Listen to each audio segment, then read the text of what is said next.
बिस्मिल्लाहिर्रहमानिर्रहीम। जुमला वाजिबुल एहतराम दोस्तानों, अस्सलामु अलैकुम। आज सारे तो औखा मैंने पढ़ना इस तो आंदा पिया मेरा पोत्र विच बैठा है। बहुत अच्छे। पहला शेर योदी नजर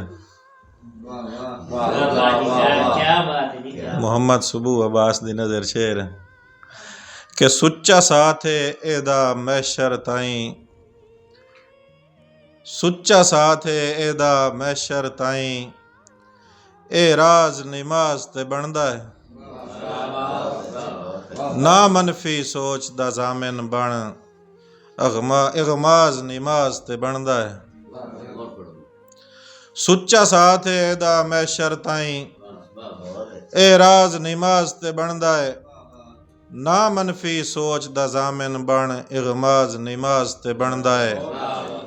और तेरे सजदे मख्फी इमशाक रियाजी, अगराज नमाज ते बनदा है, नहीं करके शर्म जनाब नू अमदा, इतराज नमाज ते बनदा है।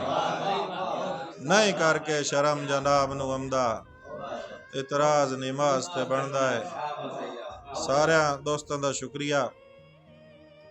दौड़ा के पर मंगने पमदन परियां तू, को काफ ते जावन पारूं।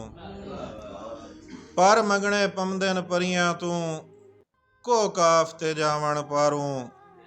रूह तड़पे चंगियां संगतां नू, मुड़ देस ते आवन पारूं। और पवे लोड़ तमख्फी ला छड़िए, बुत लोड़ ते लावन पारूं। इजाज भाई कट्टे राबता पा वैंदा है, दे रात ते खावन पारूं। और किता अर्ज़े के मुद्दत ते बुत त्रट्ठे होए, विलाया भी न डर छोड़न। मेहरबानी आफ्ताब सियाल साहब के मुद्दत ते बुत त्रट्ठे होए, विलाया भी न डर छोड़न। बन के कई हयाती दे न लाजे कान पर छोड़न। मैं मख्फी हिक सितम गर्दे, सितम लिखना तरो पमना, चानन दे इवस जेड़े अंधेरे दैन कर छोड़न। और भवें राह खत्म हो गए, मैं मंजिल ढूंढ सकिया नहीं, मेरे नावे हजारां सही, मैं कहीं दे नावे लगिया नहीं। और सिदरा ताई सुचेंदा हम, टुर के तईन ढूढ़ेसा मैं, सा मख्फी पराए निकले, खुदा दिसों मैं तगिया नहीं। मेहरबानी सारे दोस्तों का शुक्रिया। और एक शेर मेरा एक और पुत्र बैठा है मोहम्मद यार लखनाना सियाल साहब, उन्हां दी नज़र के गल दस वन आन के मख्फी नू, एक मख्फी थार ते आके। गल दस वन आन के मख्फी नू, एक मख्फी थार ते आके, क्यों पीवन वास्ते रख वैना है, नित शरबत जार ते आके। और तेरी दीद दा सोजला नहीं होंदा, हर हंज दी लार ते आके, लै वैंदा है हिड़का ढल वैंदा है, दे जदन दोपहर ते आके। और इजाज भाई के नवाब भाई तुहाडी नजर के तेरे नाज ते नाज करेंदा हाँ, हर सितम नू नाज बना लाए। तेरे नाज ते नाज करेंदा हाँ, हर सितम नू नाज बना लाए। तू झिड़के तां दिल खुश होंदा है, झिड़कां दे साज बना लाए। मेहरबानी तू झिड़के तां दिल खुश होंदा है, झिड़कां दे साज बना लाए।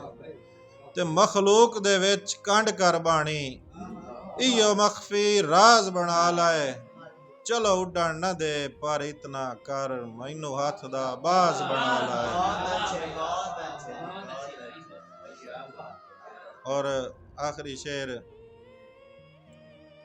कि सारी उम्र गुजार के खारां विच असी फुल सदवैंदे रहे हैं। सारी उम्र गुजार के खारां विच असी फुल सदवैंदे रहे हैं।